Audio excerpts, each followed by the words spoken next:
Hello, everyone, and welcome to the webinar. I first want to apologize for the technical issues. As I said earlier, Crowdcast, our webinar platform, is having some technical difficulties. So as a plan B, we've moved over to Google Meet. That being said, big thank you to everyone joining. My name is Mikkel Radith, and I'm a content marketing specialist here at Lodgify, and I'm super glad to have you all here, especially even after the technical difficulties and having to move platforms. I could see from the chat in Crowdcast that we've got people joining from really all over the world. I saw Colombia, Spain, Italy, France, all over the US. So it's great to see you all here and great to see your enthusiasm for driving direct bookings. This is obviously a topic that's super top of mind for just about anyone who runs a vacation rental business. So I'm very excited to have with me here today two real experts on the topic. And two repeat guests for us, two repeat webinar guests for us. So those are Arthur Colker, the founder and CEO of StayFi, and Kerri Gibson, the co-founder of Chalets Hygge. So thank you both for being with me here today once again. And yeah, you want to go ahead and introduce yourselves, maybe starting with Arthur?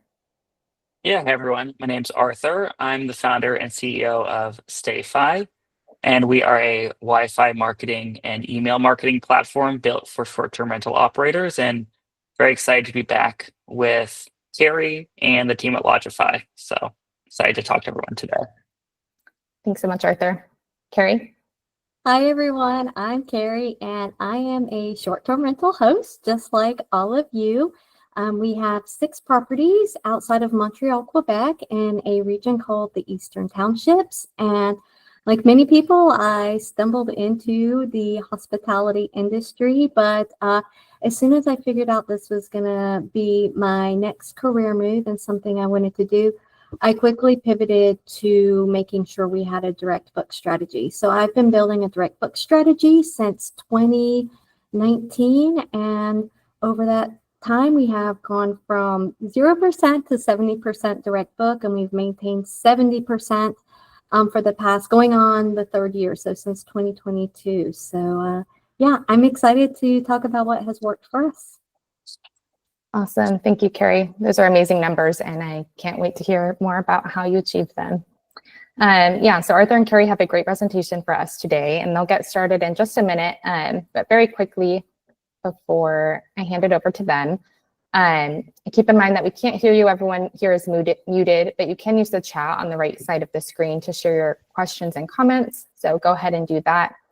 Now, if you can't hear us, you're no longer going to see that blue tap to unmute sound button since we switched from Crowdcast to Google Mute. But just check your audio, check that you're not muted, and turn it up. Oftentimes, it's just a simple setting issue. And yes, I've seen the question in the chat, and we always get this one. So just to be clear, the webinar will be recorded. Actually, I should start recording it right now, and we'll send that out to you guys tomorrow via email in case you miss anything or want to revisit any of the topics. Bear with me one moment. Oh, looks like we are recording, so we're good. Awesome. Okay. So just to give you guys an idea of what we'll cover, I'll start with a brief intro to Lodgify for those of you who aren't familiar with us yet. Then I'll turn it over to Arthur and Kerri to talk about how to go from burnt out to booked out. And then we'll end the webinar with a Q&A session. So just another reminder to put your questions in the chat, the right of the screen. Okay, so what is Lodgify? I'll try and be brief since we're starting a bit late here. But for those of you who aren't familiar with us yet, we are a vacation rental management software that helps you manage, automate, and grow your short-term rentals. And our goal is really to help you maximize the potential of your vacation rental business and take full control of it. And we do that with what you could call the Lodgify ecosystem. So it all starts with a direct booking website, getting that set up so you can take Kerri and Arthur's advice here today and start driving direct bookings, right? So you've got a couple options for that. If you already have a website set up, but it doesn't have the functionality to accept direct bookings, one option is to use our booking widget to enable that functionality. And in this case, it's just a quick and simple copy and paste of code onto your website, and you can start accepting direct bookings literally in minutes. It's super easy. Now, if you don't have a website yet, the other option is to use our website builder to create one from scratch. And I've done this myself, so I can promise you, you don't need technical skills or experience. It's extremely easy to do. And again, you'll be accepting direct bookings really before you know it. Now, chances are, even if you are driving direct bookings, you still want to be listed on third-party channels like Airbnb, Vrbo, etc. And the good news is that you can use Lodgify's channel manager to sync your listings, calendars, bookings, all of that stuff across all of your listing sites. So the goal here is that you should be able to update all of your listing sites everywhere you list in just one place, right? To save you time, stress, and just make sure you don't miss anything, because that's really easy to do. And speaking of saving time, we also have property management software and advanced property management modules to help you automate various aspects of your business, ranging from guest messaging to reporting, task management, all of that stuff. And then lastly, we also integrate with a marketplace of dozens of third-party apps. So if there's something you want to do with Lodgify that we don't have the functionality for currently, chances are one of our third-party integrations does. And that's all to say that if you haven't tried Lodgify yet, I highly recommend you do so. We do offer a free 7-day trial. You can access it using that link on the screen, but we'll also put it in the chat so it's easier to grab. And now is a very good time to try Lodgify, because as of today, our peak season sale is on. So that means you can get 20% off of our ultimate and professional plans, the bi-yearly and yearly options at 20% off, plus free onboarding. So yeah, great incentive to try Lodgify if you haven't yet. And I also can say that this is for existing customers as well. So you should be getting an email about it if you're an existing customer, either today or tomorrow. So keep an eye on your inbox, and that is it from me, and we can start the real meat of the presentation.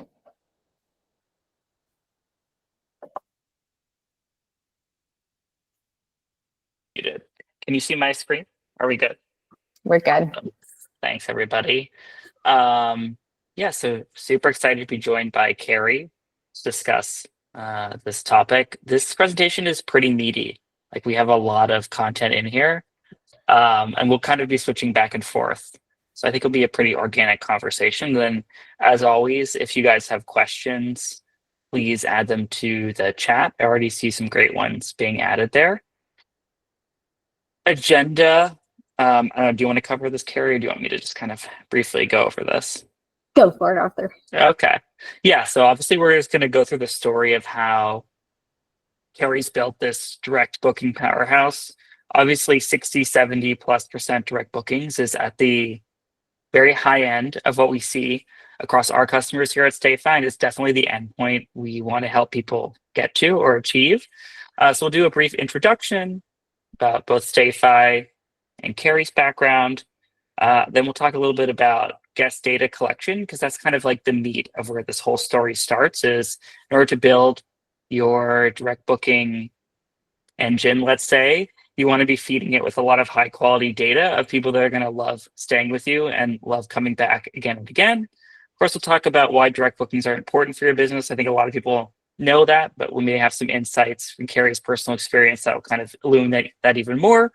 Then kind of like the key granular, really get down to the weeds of the steps of actually making a website, how you collect more data, and then how you actually do the marketing to get people to differentiate your brand from Airbnb. And that's where a lot of this goes back to is we know people have this intuition that they're booking an Airbnb, booking a Vrbo, booking on booking.com, but they don't often know the people and the actual brand behind the business and the experience. And the key thing about a lot of things we talk about is how someone who arrives at your property may think you're a quote unquote Airbnb. How do we educate them, not just them, but everyone there over the course of the stay, that you're a XYZ brand, and then make sure they know the benefits to come back and stay with you again, or to even refer other people to stay with you. And that's really what we want to achieve. And then we'll have some case studies at the end to show you even more real tangible kind of evidence of how people have done this. Just a little background on StayFi before we get started. StayFi, we've been around since 2018. We're now used all over the world across 80,000 properties plus. And we provide a few different tools that can be used together or separately. So kind of the first tool, the one that we're most known for, is Wi-Fi data collection. Essentially, we provide a service very similar to what you've seen at a Starbucks, airport, hotel, that when every guest joins the Wi-Fi, they are prompted in one of these captive portals or splash pages to enter their information and opt in to marketing. And of course, that's also an opportunity to introduce your brand to all the guests staying with you. Then we also have an email marketing tool and text marketing tool. The email marketing tool is built for short-term rentals. So you can think of a MailChimp, but designed just for this industry. And that can be used together with Wi-Fi, or if you're collecting data somewhere else, you can also use the email marketing tool as a standalone product. And then we have some other guest engagement tools that help you just provide more valuable information for guests during the stay and drive more additional revenue. And then finally, if you are using our Wi-Fi tool, there are some benefits like occupancy alerting over occupancy, Wi-Fi outages and that kind of alerting that are all around managing Wi-Fi across a few or many properties. Now, hand over to Kerri just to give more of her background. Hi, I already covered most of this when I introduced myself. But yeah, I used to be in the technology space like Mikkel and Arthur are now. And in 2017, I left to start a new venture, and that ended up being hospitality properties. Starting in STR, we recently just bought our first motel and we're in the process of renovating it. Hence my blurred screen, because all of our renovation is behind me. I think I've been living in renovation for 7 years now. But as soon as I figured out that hospitality and short-term rentals were going to be what I did next in my career, I very quickly realized that I needed to do a direct book strategy. And this is even pre-COVID, because coming from corporate, I understand how corporations would always make the strategic decision that benefited them and their shareholders, which is their fiduciary responsibility to do, and they should be doing that. But it did not mean they were making the best decisions for my business. And then when COVID happened, I doubled down on that with all the unilateral decisions that the OTAs were making on how to handle guest reservations and the refunding. So ever since then, my mentality has been to treat the OTAs as nothing more than a marketing platform and focus all of my energy on building a direct book strategy. And it is a lot of work. I already saw a question pop up related to time. It is a lot of work, and it is a multifaceted strategy. I'm not going to tell you that it's not, and there's a single silver bullet to it. But I have discovered that with the time and effort and ongoing work put into it, I have built a business that is completely OTA agnostic. And regardless of any changes they make, and we all know Airbnb's been on a good run of changes the past couple months, my business will survive. I lose no sleep over knowing that I'm going to survive whatever strategic and market changes may happen. Awesome. I just covered all that, so. Yes. Yeah. They don't want to hear about me. They want to hear about how I get 70% direct book. Yes, right.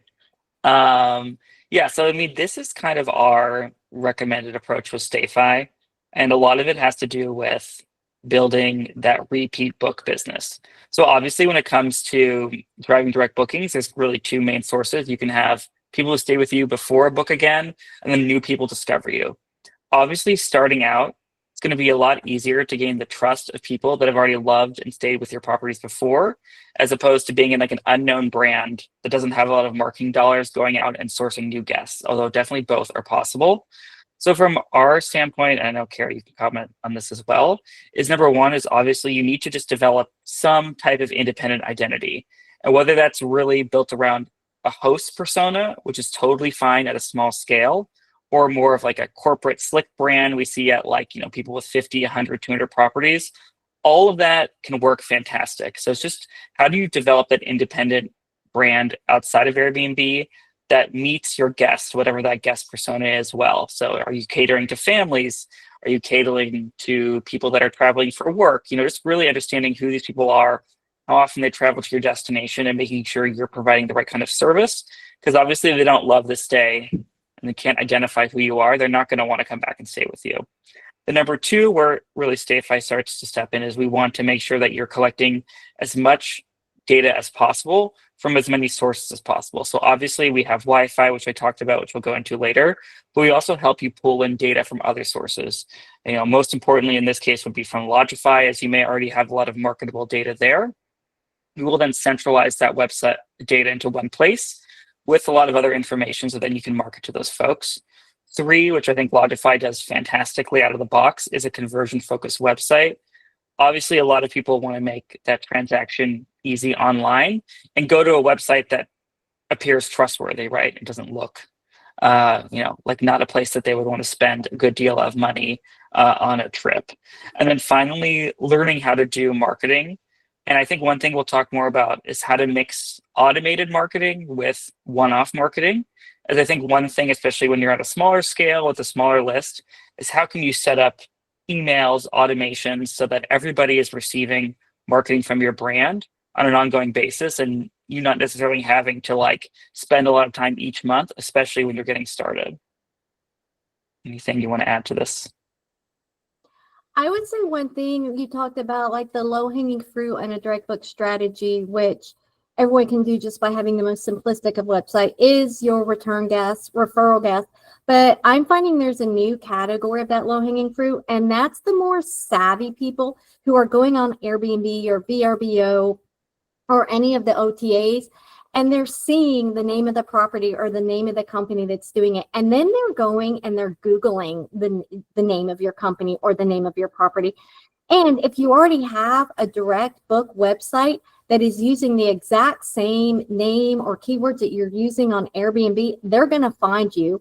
And whether or not they book then, that's where you can also use StayFi with the plugin pop-up to sign up for your newsletter or all your news. But that is, we do a post-stay survey to all of our direct book guests asking how they find us. And the number of people that are selecting Airbnb, VRBO, OTAs is climbing. So they're finding us there. Then they're going to look for our direct book site. Yeah, so definitely billboarding is one of those top strategies we recommend. And I think one thing just to check is always just Google the name of your properties, like what you're listing on Airbnb, and make sure that your direct booking website is up there in that top 5 to 10, results on Google. And that's just making sure it has a unique name, right? So if you have there's other homes that have the same name, those might appear before you, run by other people in other locations.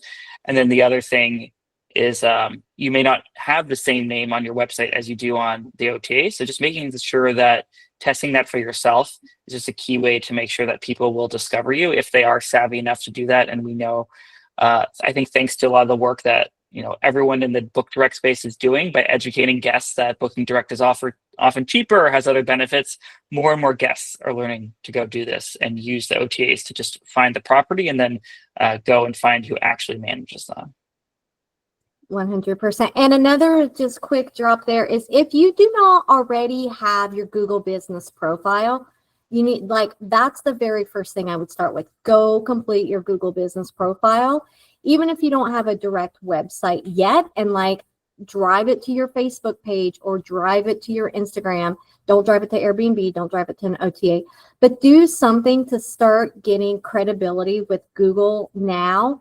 And using the same name, exactly like Arthur said, same name, same company name, whatever it is, for your Google business profile that you're going to use for your direct website that you're using on the OTAs. Now, I think we'll kind of just talk about some general benefits of direct bookings and risks with OTA reliance. And I feel like this is the one where most people here are probably already aware of a lot of them. We talked about some of them already. Obviously, OTAs charge commissions. Those commissions can change at any time. They're charging guests, they're charging you, but at the end of the day, they're taking a good 15+% of the revenue pie for themselves. With OTAs, you have reduced brand control and visibility. I wouldn't be surprised if one day Airbnb decides, hey, we notice a lot of people are billboarding. We're not going to let you list your brand name, maybe only your host name, right? So they've already done a lot to crack down on links and messages, right? So obviously, if more and more people are doing billboarding, they may start making it harder to do that, right? And that wouldn't be surprising to me if that happens sometime in the future, right? So that's just, that dependency is always risky. So always attach your name to your brand as well, Arthur. We're Shelley's Hygge, Kerri, and Philip. Everywhere on our website, and we're Shelley's Hygge, Kerri, and Philip. So even if they just have our name, they will still Google the name of our chalets, Kerri and Philip, and we're going to pop. So attach your personal name, because that is such an excellent point. I keep expecting them to crack down on billboarding, and they can't take away my name from me. So Hope not. You I never know. hope not good. Yes. Yeah.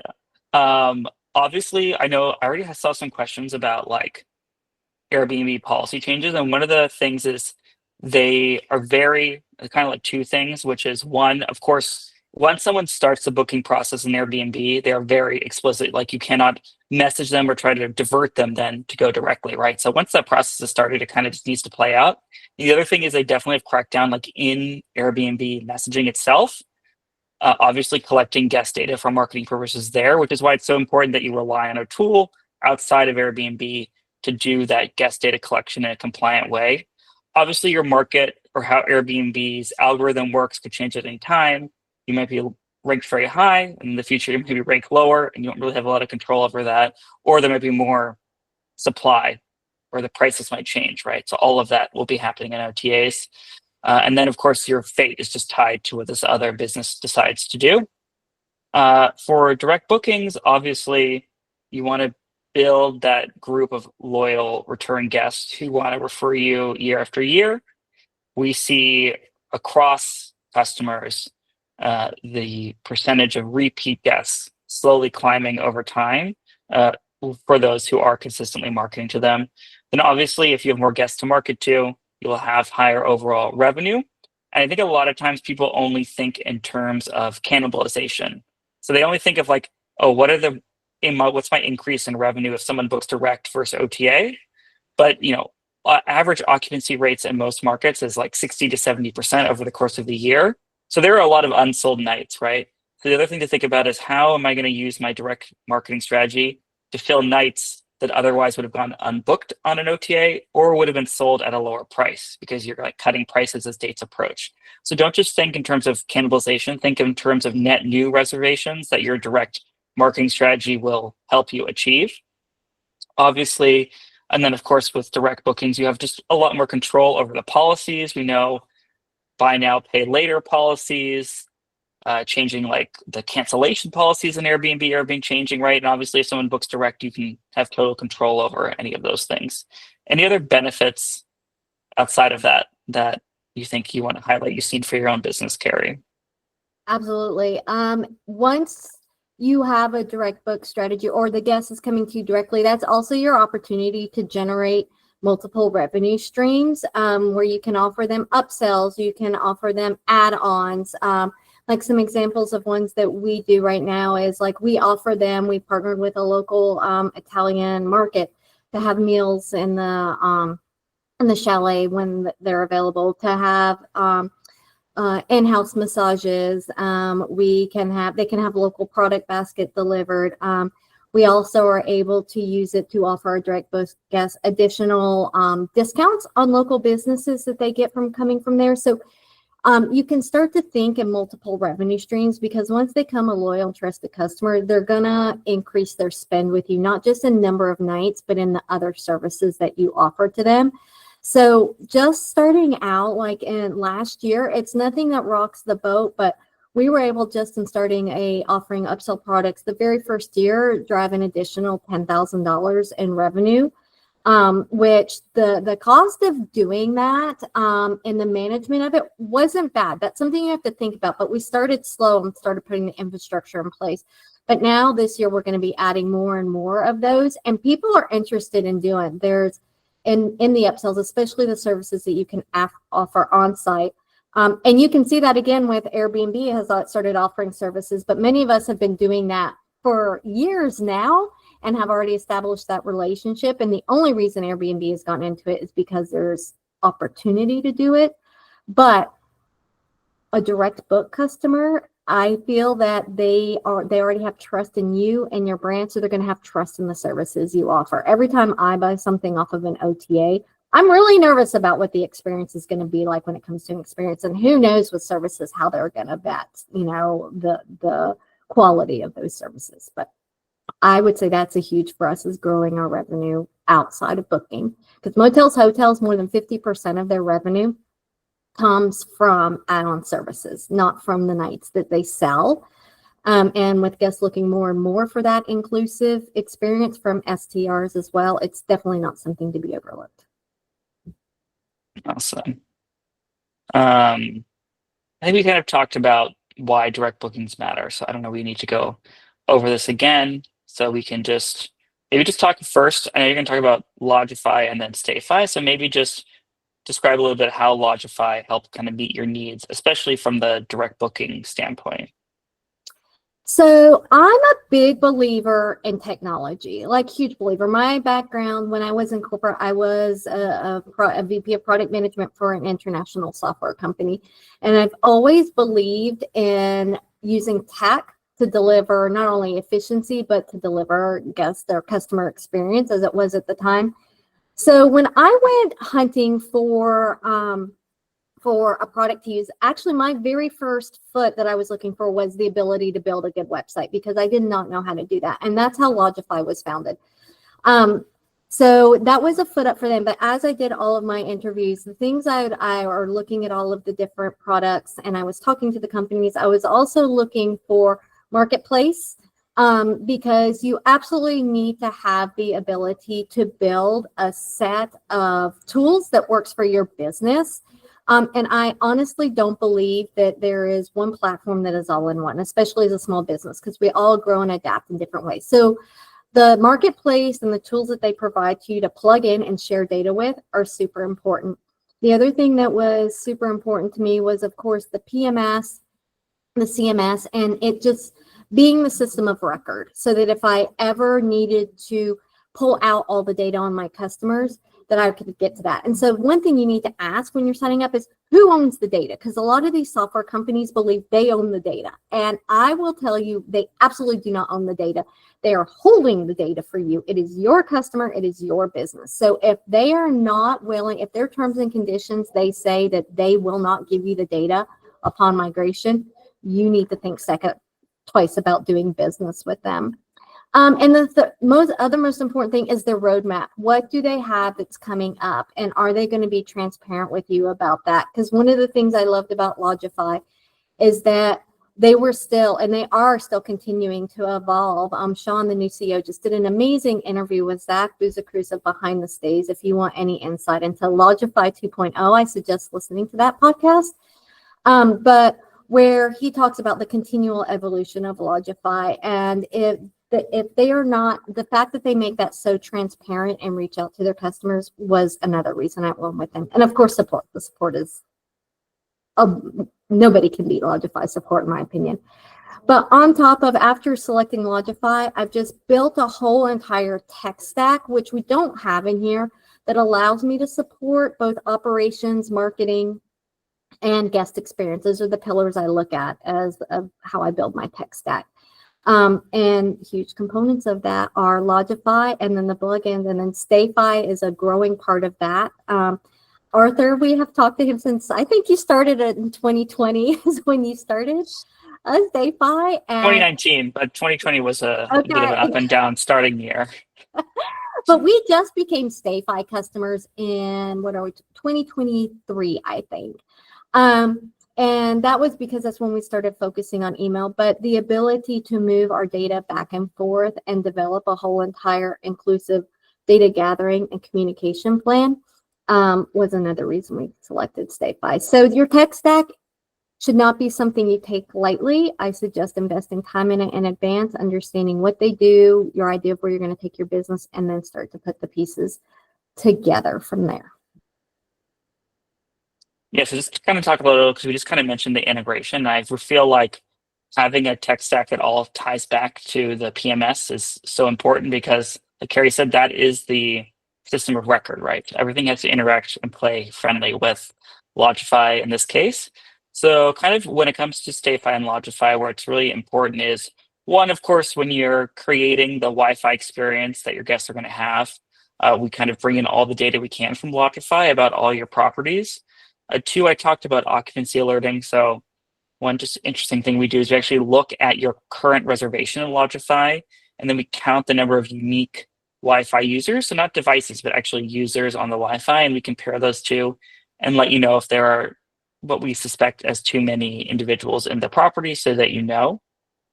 Hey, I think Arthur, this, just to quickly yep. say on that, that wasn't a selling point for me with StayFi when I started, but my goodness, do we rely on that feature now? Like I had no idea. It's been very insightful for us to know. Also gives us idea of like how many devices people are bringing, so we know if our Wi-Fi is healthy enough to support everything that was there. But honestly, that's been a huge benefit that we didn't even pay attention during the purchase process. Kind of, you don't know what you don't know, right? If you Exactly. didn't know that there's 15 people there, you might never have known, right? So, um, yeah, the third one, I think this is one really important, is that I think Kerri had already had like 800 plus usable emails in Lodgify to start with. So one thing we do is we just look through your Lodgify account, we see what emails you have already, and then obviously any future emails that you're gathering there, we also bring into email marketing in a separate list, but with all the related data in terms of what property they stayed at, the dates they were there, more information than you could possibly use to segment on that. And then finally, we have this feature called homepage, which is on the right here. It's the larger thing here. It's basically what guests see after they log into the Wi-Fi. So we have this experience where you can present things like upsells, your guidebook, your book again link, all the things that you want to have all guests engaged with. So I think that's kind of one other thing to remind folks is if you do have a store for upsells, and we partner with a few like the Hostco or Viator for experiences, or you have your own unique vendors and you have buttons here that you've placed on this experience after someone logs into the Wi-Fi, you're now able to present those to the non-booking guests. Because obviously you're sending a lot of great information before the stay through Lodgify, with what things you can purchase in advance and all of those things. But we really want to open up that communication and upsell opportunities, not just to the booker, but the entire reservation that's staying in the property. And then when it comes to collecting data, I talked obviously a lot about the Wi-Fi tool. That, in our viewpoint, is the most effective one for the most data, because when we decided how are we going to collect guest data, which is how StayFi started, and we looked at a lot of different options, we decided we should pick something that every single guest is going to interact with organically during the course of the stay. So not push them to fill some extra form out or like use some other device or some guidebook, something that you just wouldn't normally be doing. Obviously, most people are going to connect to the Wi-Fi at some point. So that's kind of the organic point where we can both introduce your brand and then collect data and opt in from guests. We also have a tool in StayFi called pre-arrival guest and data collection. So basically what we do is we send a form in advance to the guest through Lodgify, where they can then enter their information to getting access to that homepage product I talked about before. Now, like I said before, because this is the non-required extra step that's not as organic as joining the Wi-Fi, you're going to collect less data, but still some data. So while Wi-Fi will collect 80 to 90% of guest data, this will collect somewhere between like 5 to 10%. And then, of course, we have reservation data from the past and ongoing. So I know when Kerri started email marketing, she had 860 emails just to get started with. And then finally, website forms. So Kerri talked about, now that people are going to her website because they discover her on Airbnb, maybe when they go to our website, they discover this property isn't available the dates that I wanted. But because we had this website pop-up, we're now going to add their email to our list. And then we will add them to our email campaigns. And then maybe for the next trip, when there is availability, they'll book. And I know, especially when you're on this, relatively smaller side or own your properties, right? One friction can just be availability, because all 6 of your properties might be booked for the whole month, right? So people are coming to your website, may not be able to book at that time, but they're definitely interested in the future. And making sure you're capturing as much data as you can there is just another great way to ensure that you're following up with everybody who's expressed interest in your properties at some point or stayed with you, of course, in the past.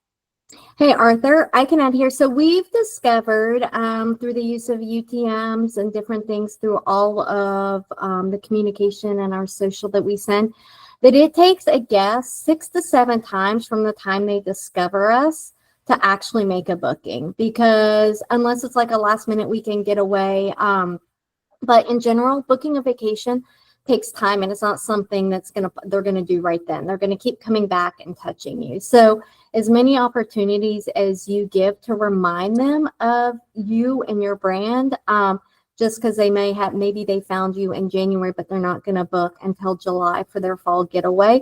Staying in touch with them through various ways that you've collected their information gives you a higher percentage of not falling off of their radar when they're like, oh, that's a great property. I would love to go stay there. How many times do we save those, in our Instagram or look at the website and forget? But if you're like reaching out and touching them, even though they haven't booked imminently, those can convert, in 6 to 7 months down the road.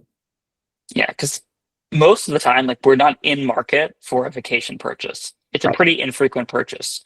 So that's where you can think of a newsletter kind of like a postcard, where you just want to make sure that when someone is in market to purchase a trip, which is pretty infrequent, you're not going to probably be emailing them on the day that they decided they want to book a trip. You just want to make sure that you're in their consideration set and they go to your website and take a look, right? You're not going to eliminate competition. They're still going to look on Airbnb and Vrbo and Booking, because that's the normal behavior when you're booking travel, is you're considering many options, but you just want to make sure that your website is part of their consideration set when they're in market to travel.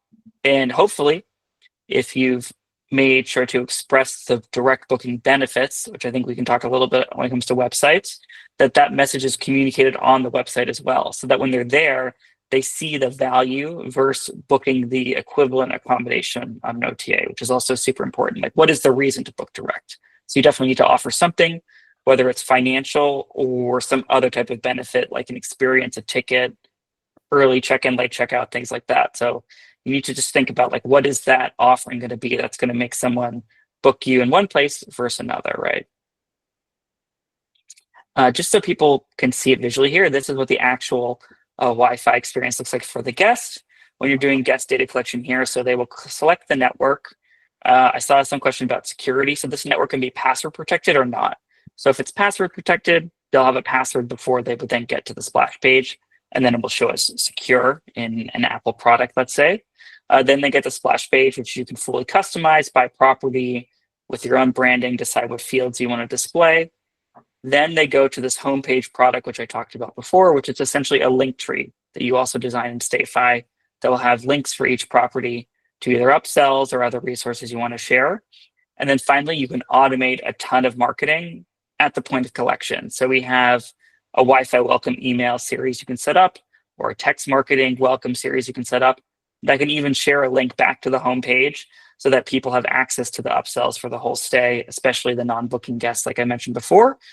Also, you'll see later in the actual example with Kerri's emails, the email marketing, especially at point of collection, has extremely high engagement rates, because it's kind of like they just did this action and then you trigger an email. So you'll see that later, that when you're tying an email to like this type of activity, you're going to get even higher engagement than you would through just a regular newsletter, which Kerri also has insanely high open and engagement rates with, which we'll show you in a little bit too.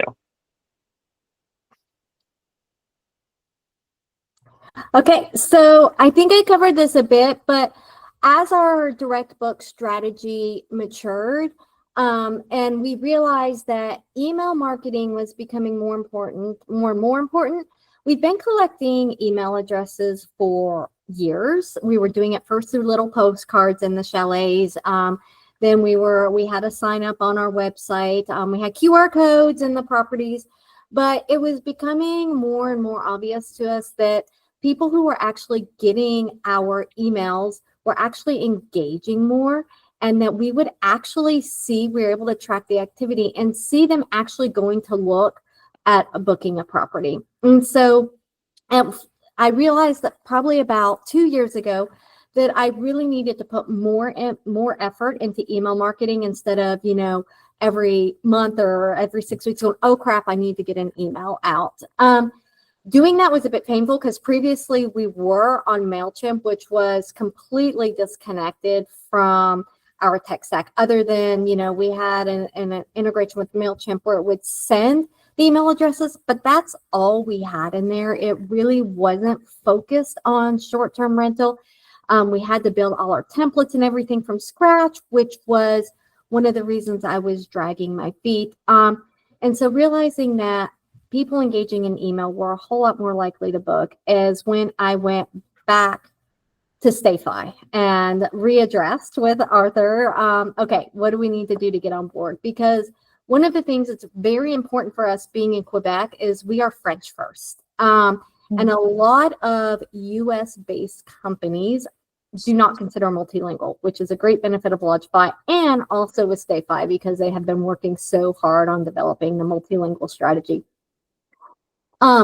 So putting it in place, I actually was able to onboard someone and ask them turn over the ability of an intern, a part-time, turn over the ability to make an integrated experience between StayFi and Lodgify with the templated email plan. And doing that, I had not been able to accomplish that in 2 years. With a marketing intern, I was able to accomplish it in 6 months.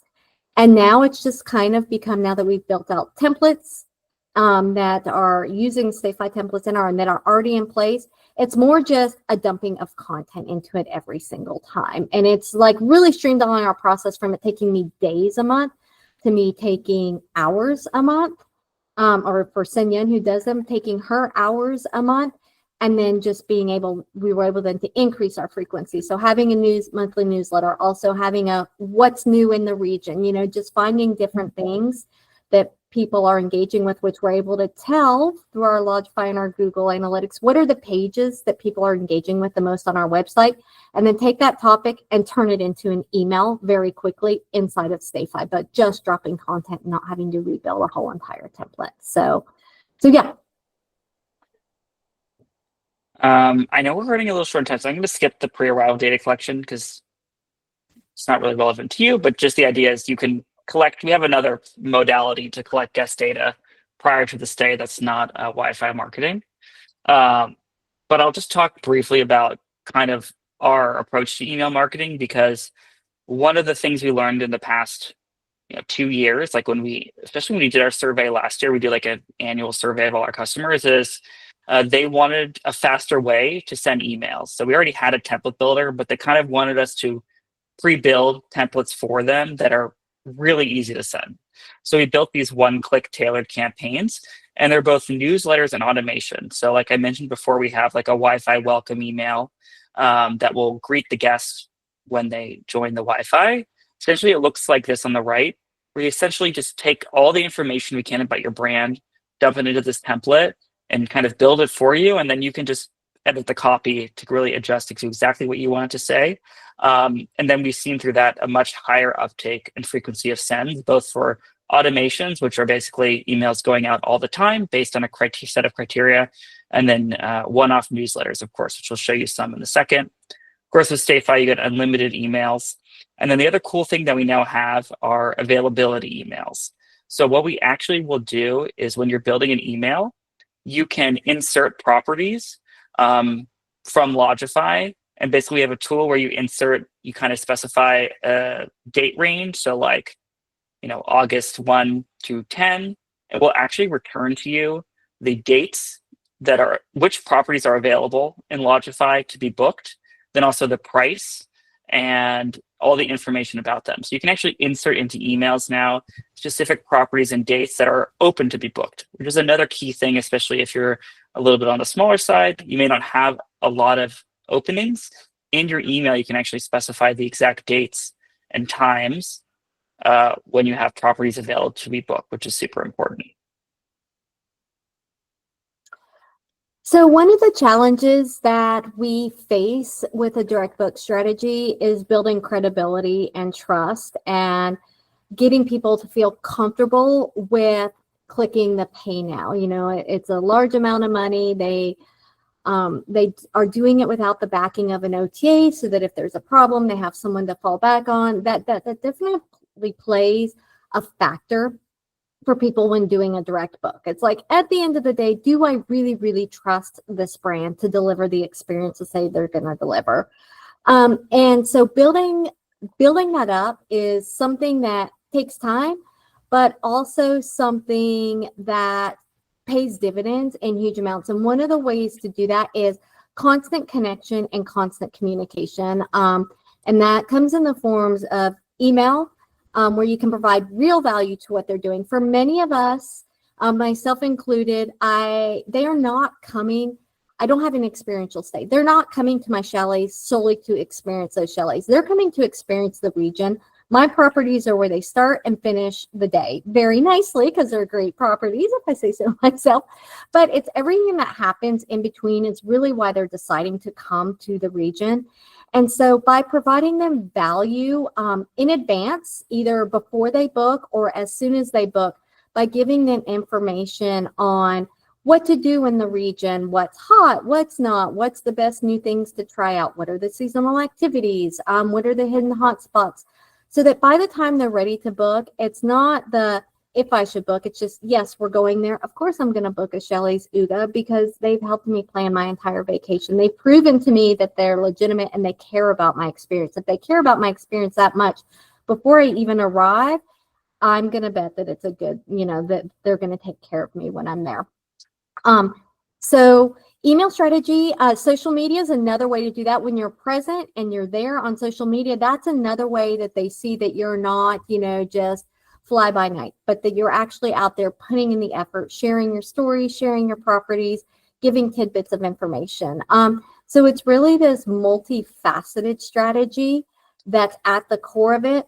And the reason I think email should be the base of that communication strategy is because if you've ever listened to any marketing podcast, you hear our email list is the only thing that we truly own. Everything else is borrowed digital space that could go away tomorrow, from our socials to, our listings on OTAs. It's the only thing that we truly own about our customers. So at the end of the day, if everything else were to go away, you still have this curated list of people that have raised their hand and said, I'm interested, that you can always bring back. I love that. Now, here's just an example of what the StayFi reporting side looks like for email marketing. And I just wanted to point out two things which are interesting. On the left side, this Kerri is definitely more advanced than the average email marketing user in that there are different welcome emails by property or by area, and that list is for the motel that I don't know if it's open yet or not. Sorry. It is open. We're renovating the process. Renovating, but it's still open. Yes. Yes. But you can see here, one is that because we're collecting the language, we can then, this is segmented by English preferred and French preferred. So we're sending two different emails based on their language preference upon joining the list. And then also you can see here that when you send something at this kind of point in time, 80% open rate is extremely, extremely high. And then there's subsequent emails that are scheduled after this. So it just shows you the power of creating, one automation. You can send over multiple emails over a long period of time. So it's kind of a set it and forget it type of marketing where it will always be sending and marketing you, whether you're sending emails that month or not. And then on the right here, we can see all of the newsletters sent recently, and we have an English and French version for each one, which is fantastic. And again, I would just note, industry average open rates in hospitality is 15 to 20%. So achieving 50, 60+% open rates just shows that we have a highly engaged audience and that we're also collecting data in the right way. Because if you collect data or by emails and things like that, those always have poor engagement. So by collecting emails in the right way and engaging with guests, obviously with a fantastic experience and a great product, then you're going to achieve open rates. And then obviously the content in here must be pretty fantastic that people want to come back and open it every single month, right? I think we'll actually see some of those here. Yeah. Yeah, Arthur, and how we create content, we're not salesy, we're value first. I believe if you provide value, then the dollars follow the value. The people follow they put their money in things that bring value to them. So yeah, our strategy is our email strategy. Our whole marketing strategy is all about delivering value, and they never receive a salesy email from us. Even a book now we rarely send a book now email. We do most of that through social right now, but even when we do send them promotions, they're not salesy. They talk about what's going on in the area this weekend that they might want to do a getaway for, things like that. Definitely experience led. And I think Yes. that's also key in some of the imagery and everything here that you're sharing. Another anything specific here you want to talk about? I know we're kind of a little bit over time, so I think we can. Content is super, super important. You have to have content for people to read, and you have to have people to read it. So I see that those two going hand in hand, on your website, on your social, in your email, they all need to hold hands and tell the same story together.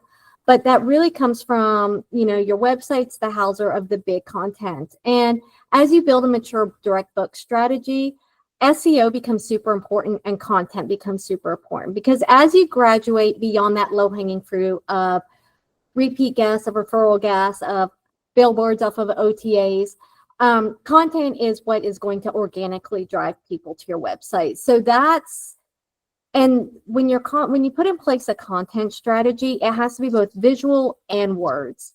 And you need to think about how you're going to use it in different snippets across all three. So our website is a houser of our big blogs, our big pieces of content. Then that's cut down into more bite-sized pieces into an email strategy, how we are able to reuse it. And then it becomes minute steps or bite processes for social media. But all three of our platforms that we do link back. And so thinking through your content as you grow your strategy becomes super, super important for driving direct bookings organically. I will just say on the SEO side, that could feel like the impossible mountain to climb, depending on your market, because you are competing against OTAs, especially for like very popular keywords. I will just say in our general experience is that Google seems to preference local brands over OTAs. So if you were to Google pretty much any destination vacation rentals, often some independent brands are going to be in those top 5 results in addition to OTAs. And I think one thing Kerri mentioned before was having the Google business page. That is super important to connect to SEO. So businesses with high 5-star reviews on their Google business page, that also benefits your SEO results. And that's really important for just starting out when people are just searching you for billboarding. You want to appear high up, and you will do that by having constant new content on your website. And then over time, hopefully you will also start to rank for things to do in an area or vacation rentals in an area. And a lot of that will just have to do with your competition. I think Kerri's in an area that's probably, I don't know, not probably like middle challenging when it comes to SEO. So not as crazy as like Orlando vacation rentals, which is going to be like insane. So, definitely a lot of opportunity in that market to rank pretty high in SEO would be my just intuition there. There is. And also one thing we've discovered in SEO for ranking is niching, niche, go for the smaller keywords. Like for us, we really rank on dog friendly. We really rank on the word Mont Orford as opposed to Eastern Townships, which we're competing against. So really starting to niche in has paid huge benefits for us, and building content around those niche keywords as opposed to the bigger, broader keywords that everybody is going after is actually reaping a lot of benefit for us. And a tool like SEMrush is where we used to go in once a quarter and like look at SEO keyword trends to figure out, what kind of content do we create next, or do we need to tweak it, sprinkle in some other keywords into what we currently have. But niche when you're a small local business is far better than competing with Airbnb or VRBO for keywords. You're never going to win that battle. Definitely, yes. Not when they have billions of dollars to spend on marketing. It's a hard road. But I'll just say these are just kind of like, I would say StayFi, we see success, people from one property to hundreds of properties, and that are starting at all different parts of the direct booking journey. So, someone from like a Cottage Stage, which is another Canadian brand in Ontario, she was already 89% booked direct during her peak season. StayFi is more about getting that to 100, but also working on the shoulder season, right? Because by developing your own list, then you can promote the times of the year that are the weakest in terms of demand you're getting from OTAs, right? We talked a little about Wi-Fi benefits, so that's obviously what some larger customers are really into, the Wi-Fi benefits of simplifying Wi-Fi access across many properties. And then, of course, on the flip side, we have folks like Cozy starting at no completely OTA dependent, and they're really starting that journey where now they're getting 30% of their bookings direct, which is a ton of revenue for them. And then I know, does someone I from can Lodgify want to discuss these ones? Yeah. Sure. I won't get into the specifics of each business just for time, Yes. but yeah, just like StayFi, one of Lodgify's main goals is driving direct bookings for you guys, or empowering you to drive direct bookings so you can be independent of the OTAs and really own your own business, right? Own your revenue. And this just shows some of our most successful customers with the highest direct booking rates. Obviously, Kerri had, 70%, but we've also seen customers reach as high as 95%. Right, 60%, 70%. So just goes to show this isn't a one-off thing for Chalets Hygge. It definitely is possible. I don't know, do we want to take some questions from the chat, or do you think we've kind of answered those in the chat so far? I know we're over time. Do you guys have a few Yeah. more minutes to go over the most I'm important totally ones? fine. Yeah. I'm fine too. Awesome. Okay, I'll try and select the ones that seem most relevant to everybody. We've got a lot of them. Let's see. Okay, so this one's for you, Kerri. At 70% direct, your properties still have decent rankings in the OTAs, like the first 3 pages in most scenarios, or did this metric take a hit when direct bookings got that high? So my mentality is I only think of the OTAs as another marketing platform. So I'll be honest, anymore, I don't pay super attention to my rankings on Airbnb and VRBO. But I do go check in once in a while, and I do still rank. I think the reason I still rank is because I'm both a super host and all of my properties are guest favorites or something like that. And we have very, very high start, like we are almost always 5-star rankings. So our properties perform very, very well, which is why I think we continue to rank. Again, that has nothing to do with it being Airbnb. It's just how I approach my whole business and the quality of stay that we give our guests. So I think it's going to depend on the market. I am in a more rural area. I am not in a New York, San Diego. So I do have opportunity for my properties to shine. And I hate to sound arrogant or anything, but I have the best properties in the region. So it's to Airbnb's benefit to put my properties forward. But I'm sure I used to always be the top 6. I know I'm not anymore. But yeah, I honestly, they're nothing but a billboard for me anymore. And it's not where I focus on getting my direct bookings first. In fact, I don't even open up my calendar for the OTAs until 3 months out.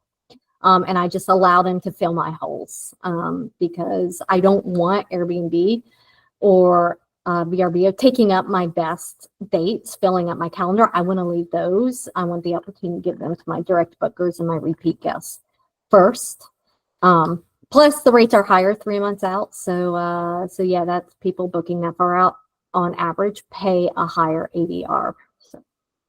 I'd say that is just a very common strategy we see for folks that are at the higher end of the book direct range, is that some even actively market to their list that they will make their properties available, especially for like peak holiday times or the most booked times of year, to their audience through their website before it's released on OTAs. So that's definitely something you see, across many folks, that they are, whether it's a month, multiple months of only direct bookings are possible before OTAs are there to fill the gaps. For sure. Yeah. Kind of similar follow-up question to that, Kerri.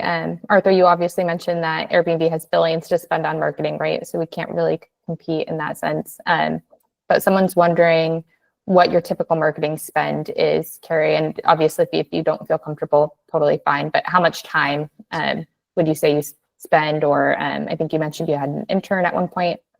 So yeah, it used to be just all me, and it got to, as the direct booking strategy grows, and honestly, it's becoming more and more important to spend time staying on top of it, because the OTAs are becoming so much more aggressive about gobbling up market share. You know, the marketing campaigns they're doing, the outreach that they're doing, it's just, you can't let it slide anymore. And, you know, just show up occasionally. You have to have a pretty comprehensive strategy, and you have to engage on that strategy regularly. So I did start bringing in I actually use a platform called Acadium, which is a set monthly annual fee. I think it's $2,500 US. It's around 3,200 Canadian for our Canadians on here. But you get access to a marketing intern for 3 months that does a specific project for you. And then you have the opportunity to keep, so that's for a whole year. It ends up being like $8 US. But it's a program that's worked amazingly for me. And I have actually ended up hiring as contractors every single person I've worked with on that platform. And I've hired one that's now managing our SEO.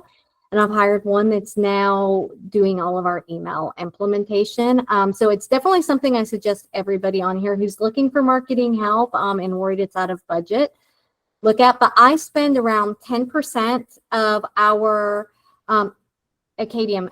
Here, let me drop it in the chat. That's great, because we get that question a lot, actually. It is it is amazing. I love that service. So it's a very professional. If you do it, drop my name, Kerri Gibson, because I do get a credit, but that's not why I'm telling you about it. But I forgot where I was going, but to stay on top of that has become super important. So I spend about 10% of my annual revenues, top line, on marketing. But my ROI is much, much, much higher than that. And it's far less than I would be spending on platform fees. Once you get a cadence going, again, you have to get a cadence going. And I will suggest everybody, like, just getting started is important. You're not going to end up at 70% tomorrow or probably even next year, but just starting, taking little steps, the Google business profile, start implementing StayFi and collecting email addresses, putting the building blocks in place it's not too late and it's not too early to start. Whether you have 1 property or 100 properties, you know, it really doesn't matter. It feels so overwhelming, but all I did, I'm 7 years in, and I was just taking one step after the other, because I didn't go from this to, you know, from 100% OTA reliance to 70% direct book overnight. And I do work on it every single week and every single day, staying engaged. This is my primary job, so I'm not juggling another job on the side. For sure. It is, it's baby steps, right? No one's going to achieve those numbers overnight. And I think being realistic about what you expect to achieve is also empowering, right? So you're not defeated if you don't get those numbers, right? Absolutely. Awesome. Well, that seems like a great note to end this on. Thank you both for an amazing presentation. I think there was tons of great info, and it was really nice to see not only the theory of how to do this, but actual examples of how you're doing it, right, Kerri? To show everyone that this is totally possible. So yeah, thank you both so much for being here, and yeah, everyone have a great rest of your day. Thanks for having us. me. Thank you. Bye, everyone. Thanks, everyone.